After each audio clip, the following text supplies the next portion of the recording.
mình chập ở róm nâng quạt tệรูปខ្ញុំនិយាយថាវាជារបស់បងស្រីខ្ញុំវាមើលទៅល្អជាងស្មៅមានពណ៌បៃតងជាងនឹមខាងទៀតនឹងខ្ញុំមិនចាំបាច់ទៅរកវាទេដោយគ្រាន់តែលើកកម្រាមដៃមួយអ្នកនឹងគួរឲ្យស្រឡាញ់ដោយខ្លួនឯងឥឡូវនេះគណិតវិទ្យាអូប៉ាអ្នកដឹកនាំរឿងឆយខ្ញុំបានប្រាប់អ្នកច្បាស់ហើយថាកុំមកថ្ងៃនេះអ្នកបានមករកខ្ញុំ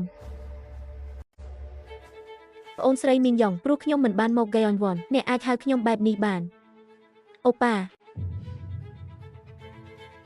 ពី3ថ្ងៃមុនខ្ញុំបានញ៉ាំស៊ុបសារាយសមុទ្រខ្ញុំពិតជាត្រូវបានប៉ះពាល់យ៉ាងខ្លាំងដោយសារតែជំងឺផ្ដាសាយខ្ញុំពិតជាសោកសៅណាស់ព្រោះពិបាកតាក់ទងអ្នកណាស់អរគុណខ្ញុំឃើញខ្ញុំមិនកំពុងធ្វើការឥឡូវនេះទេមិនថាខ្ញុំនៅជាមួយអ្នកណាឬនិយាយអ្វីក៏ដោយវាមិនសំខាន់ទេសម្រាប់អ្នកលោកស្រីមិនអីទេបើវាដូចមុនក្នុងស្ថានភាពនេះវានឹងផ្ទុះឡើងភ្លាមបងស្រីអ្នកមិនខឹងទេមែនទេកុំបារម្ភអីការដេញខ្លាយនឹងមកដល់ចាប់នេះឥឡូវនេះតោះយើងទៅអង្គុយវិញព្រោះវាបានចាប់ផ្ដើមហើយជូស៊ីហយកអ្នកមានអេមេរីវាត្រូវតែដូចជាត្បូងដ៏ភ្លឺចែងចាំងបើប្រៀបធៀបជាមួយគាត់ខ្ញុំតូចតាចមិនសំខាន់វាគ្រាន់តែជាថ្មមួយដុំប៉ុណ្ណោះ